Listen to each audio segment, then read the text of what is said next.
Thank you, Mr. Speaker. I yield 2 minutes to the gentlewoman from Maine, member of the Rules Committee, Ms. Pingree. The member is recognized.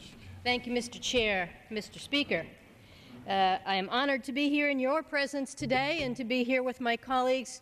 Thank you, Madam Chair, for allowing me this time. I am so proud to be here casting the vote that so many of my constituents have waited way too long for.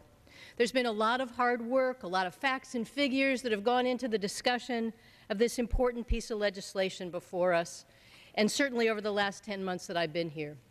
But I want to spend my time talking about the story that's always on my mind when I'm talking about health care, and certainly on my mind today.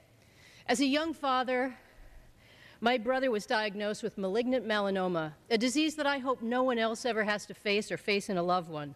He had recently left his job to stay home to take care of his 2-year-old son. His wife had better pay. His insurance, of course, was temporary and soon withdrawn, and he had no public option to choose. He did what so many young families did. They spent down their savings. They sold everything they had. They became poor so that they could qualify for Medicaid because no doctor would see him without insurance. The fact is, he passed away 14 months later, and I have often wondered, would he have survived had he had the medical care that he needed? That would be a very sad story if it had been 2 years ago, but in fact, my brother's death was 20 years ago. And back then, we talked about the importance of making sure that no one was ever denied insurance because they had a pre-existing condition. We talked about the fact that no one should have to go into personal bankruptcy or be poor because they don't have health care insurance.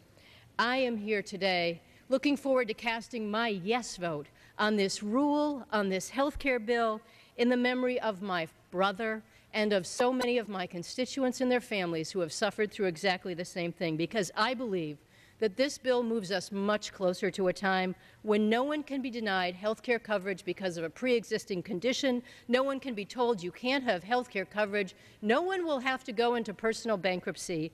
I am here in the memory of my brother. There can be no more delay. I yield back.